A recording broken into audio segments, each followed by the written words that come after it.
dan juga semua adik-adik yang ikut sekolah minggu pada kesempatan pagi hari ini ya. Puji Tuhan, pada kesempatan pagi hari ini kita bisa bertemu meskipun terbatas ya. Kita tidak bisa bertegur sapa, namun Dialah Roh Kudus yang ada dalam diri kita memberikan penghiburan kepada kita sehingga kita bisa terus memuji nama Tuhan. Kita bisa bersyukur atas kebaikan Tuhan yang terjadi dalam kehidupan kita. Sebelum kita mulai sekolah minggu kita, sekarang kita mau berdoa dulu yuk. Mari kita bersatu dalam doa. Tuhan Yesus yang baik, terima kasih untuk kesempatan pagi hari ini. Kami boleh bangun, kami boleh menikmati firman Tuhan, kami boleh memuji nama Tuhan. Karena kami rindu untuk terus meninggikan nama Tuhan. Kami ingin terus dekat kepada Tuhan, karena Engkau Tuhan baik bagi kehidupan kami. Terima kasih Tuhan Yesus. Kami berdoa juga untuk teman-teman kami yang pada pagi hari ini mungkin belum bisa hadir bersama-sama dengan kami. Mungkin mereka terbatas kuotanya, mungkin mereka saat ini sedang sakit. Tuhan sembuhkan, Tuhan jamah mereka sehingga mereka bisa kembali beraktivitas, mereka bisa belajar dan juga melakukan semua kegiatan mereka dengan baik. Terima kasih Tuhan Yesus. Hanya dalam nama Tuhan Yesus kami telah berdoa dan mengucap syukur. Amin. Pada kesempatan pagi hari ini kita akan memuji nama Tuhan bersama-sama ya. Kakak Andika akan dibantu oleh teman Kakak Andika. Kita akan memuji nama Tuhan bersama-sama ya. Kita akan memuji nama Tuhan bersama dengan Kakak Novi. Kak Novi, dipersilahkan. Sekarang Kak Novi mau ajak adik-adik yang ada di rumah, kita mau nyanyi kembali firman Tuhan ada di hatiku. Sebelum kita mendengarkan cerita firman Tuhan, kubuka Alkitab, lalu kubaca, srek, srek, srek. Siap? Kita nyanyi bersama.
Asik ya, kita sudah memuji nama Tuhan bersama-sama dengan Kak Novi. Sekarang saatnya kita akan belajar firman Tuhan. Firman Tuhan pada pagi hari ini diambil dari Ibrani pasal yang ke-6 ayat 1 sampai yang ke-8. Kak Andika akan membacanya. Nanti adik-adik silakan simak ya. Di layar juga ada tulisannya.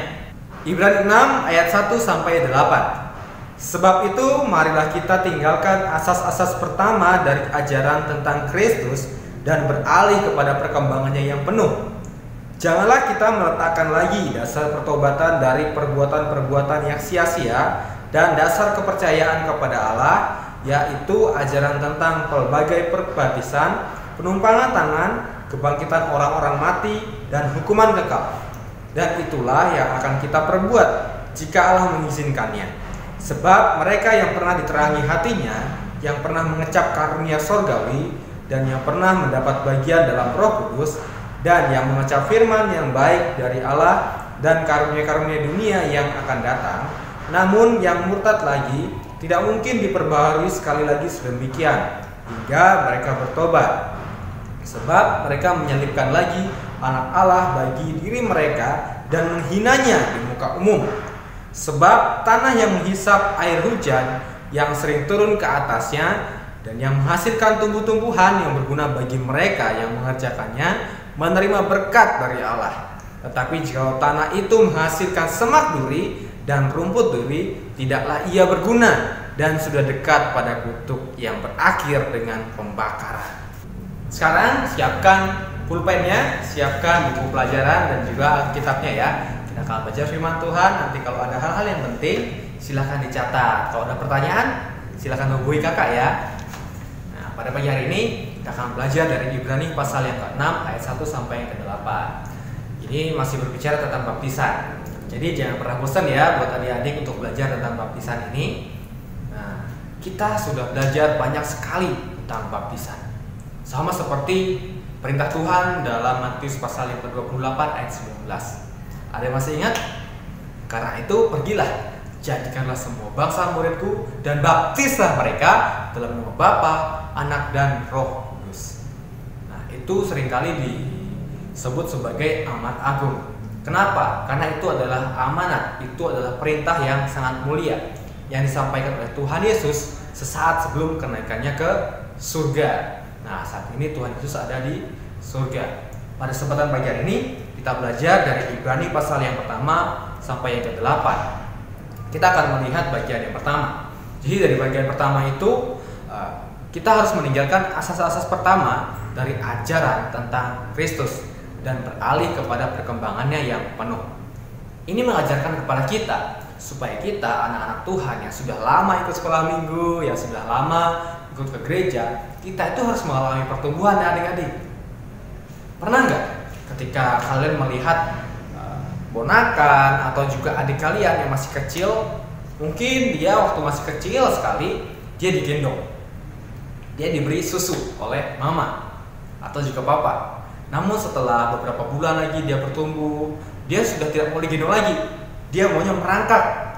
Setelah merangkak, beberapa bulan kemudian lagi dia sudah bisa berdiri, dia bisa pegang-pegangan sekelilingnya sehingga dia berjalan. Dan setelah berjalan sedikit demi sedikit dia mulai berlari. Wah, sampai kalian capek mengejarnya gitu kan, karena dia mulai aktif. Dia tidak perlu disusui lagi, tapi dia sudah bisa makan sendiri, dia bisa minta makanan sendiri, dia bisa ngomong bahkan, sehingga kita bisa mengerti apa yang menjadi keinginannya. Nah, Tuhan juga ingin supaya kita itu mengalami pertumbuhan. Sama seperti anak kecil tadi yang mengalami perubahan dalam kehidupannya, kita juga harus mengalami perubahan. Perubahan seperti apa? Misalnya, ketika adik-adik memiliki kebiasaan membaca Alkitab. Nah, sekarang ketika kita bertumbuh, jadi pembacaan Alkitabnya itu tidak harus menunggu diingetin oleh papa atau mama, diingetin kakak-kakaknya, atau bahkan juga diingetin oleh tante dan juga omnya. Ketika kita sudah mengalami pertumbuhan dalam Tuhan, kita harus membaca Alkitab itu dengan inisiatif kita sendiri. Karena kita tahu, wah, hari ini aku udah baca Alkitab atau belum ya? Wah, hari ini aku sudah berdoa atau belum ya? Atau bukan hanya itu saja, bukan hanya inisiatif dalam diri kita, tapi kita harus mengingatkan orang lain. Mungkin itu teman kita, atau juga tante kita, atau juga bahkan papa mama kita. Nah, itu yang menjadi penting. Kenapa? Karena perubahan ini sangat-sangat diharapkan oleh Tuhan. Jengkel gak kira-kira kalau misalnya kalian punya adik? Adik ini dari umur 0 bulan sampai beberapa bulan, sampai 1 tahun, 2 tahun, dia masih duduk aja. Dia gak bisa jalan-jalan, ngomong gak bisa juga. Dia kalau mau makan gak bisa minta juga, dia harus disuapin. Jengkel gak kira-kira? Jengkel. Sama seperti Tuhan juga. Meskipun Tuhan tidak pernah membenci kita, tapi Tuhan sangat mengharapkan, Tuhan sangat senang ketika anak-anaknya itu bertumbuh dalam kehidupan kerohaniannya, kepercayaan dalam dirinya terhadap Tuhan.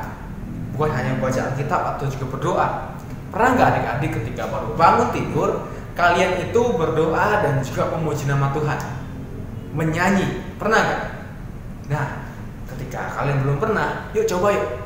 Ketika kalian bangun pagi, kalian berdoa dan juga menaikkan pujian untuk Tuhan. Wah, Tuhan pasti sangat senang sekali.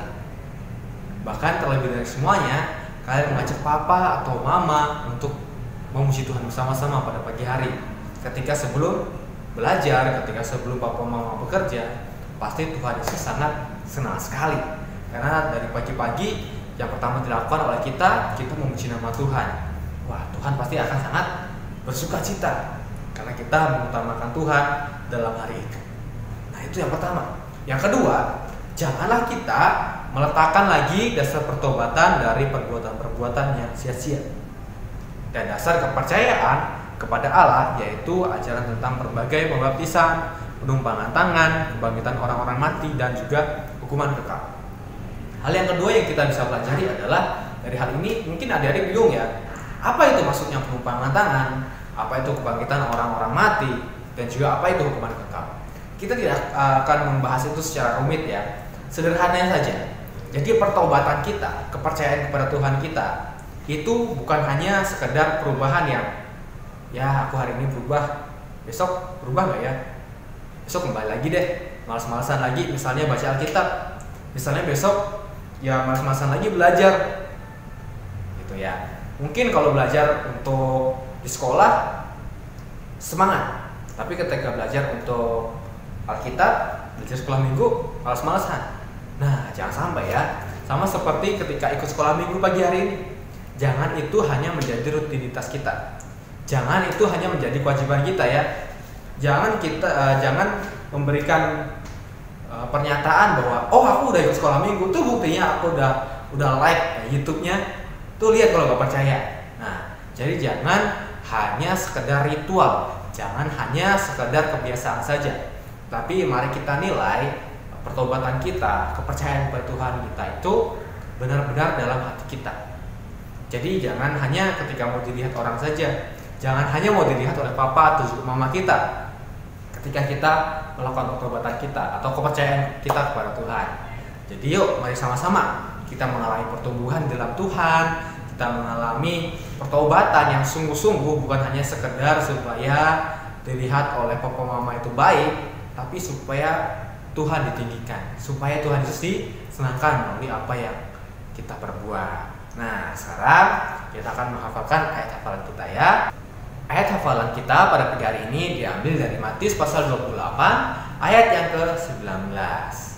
Kita akan baca sama-sama ya. Karena itu pergilah, jadikanlah semua bangsa muridku dan baptislah mereka dalam nama Bapa dan Anak dan Roh Kudus. Sekali lagi ya, Matius pasal 28 ayat 19. Karena itu pergilah, jadikanlah semua bangsa muridku dan baptislah mereka dalam nama Bapa dan Anak dan Roh Kudus. Nah, sebelum kita mengakhiri, kakak akan tunjukkan kepada kita semua tugas kita. Sekarang kita akan isi bagian dari kuis atau pertanyaan yang ada di bagian belakang ya. Yang pertama, dikenal sebagai apakah firman Tuhan dalam Matius 28 ayat 19-20? Sudah dibahas di awal ya, coba ingat-ingat lagi apa maksud dari firman Tuhan yang terdapat dalam Matius ini. Selanjutnya, kita menuliskan apa maksud dari Matius 28 ayat 19-20. Tuliskan kata kerja yang terdapat dalam ayat tersebut. Ada 5 kata kerja ya. Oh, yang sudah belajar bahasa Indonesia pasti sudah tahu. Tuliskan ya. Selanjutnya, mengapa orang Kristen harus memiliki dasar iman yang kuat?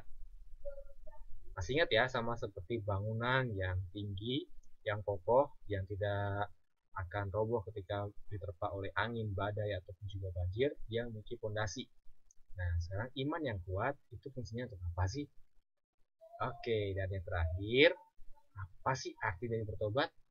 Nah, sudah beberapa kali ya kita dengarkan artinya. Sekarang silakan adik-adik tulis dengan bahasa sendiri, dengan bahasa yang sederhana ya. Oke. Tunggu dulu. Ada yang paling terakhir nih. Dengan kata-kata sendiri nih, coba adik-adik jelaskan apa sih lambang dari baptisan itu? Sebenarnya baptisan itu melambangkan apa sih? Oke, silakan ya, tulis dengan 2, 3, 4, 5, atau juga 6 kata di dalam kolom itu ya. Oke, jangan lupa di sebelah kanan ada daftar bacaan tiap hari. Yuk, kita sama-sama baca Alkitab setiap hari. Dan juga kita saling ingatkan teman, papa mama, atau juga saudara-saudara kita yang lain. Oke, terima kasih adik-adik ya, karena sudah belajar firman Tuhan bersama-sama, sudah memuji nama Tuhan bersama-sama, dan mengerjakan tugasnya tadi. Sekarang kita akan mengakhiri kelas kita dalam doa ya. Yuk sekali lagi kita berdoa. Mari kita bersatu dalam doa. Tuhan Yesus, terima kasih untuk kesempatan pagi hari ini. Kami telah belajar firman Tuhan tentang baptisan. Bagaimana kami harus mengalami pertumbuhan, bahkan juga mengalami pertobatan Tuhan. Sehingga hidup kami semakin berkenan di hadapan Tuhan, hidup kami semakin menyenangkan hati Tuhan. Terima kasih Tuhan, Engkau berkati kami semua yang saat ini sedang bersekolah. Tuhan berkati kami ketika kami akan menghadapi ujian akhir semester kami Tuhan. Biar Tuhan yang berikan kami hikmat sehingga kami bisa menyelesaikan tugas-tugas dengan baik, dan Tuhan berikan kami kesehatan sehingga kami bisa beraktivitas, kami bisa melakukan semua kegiatan kami dengan baik. Terima kasih Tuhan, hanya di dalam nama Tuhan Yesus kami telah berdoa dan mengucap syukur. Haleluya, amin. Makasih adik-adik semua, Tuhan Yesus berkati ya. Selamat hari Minggu.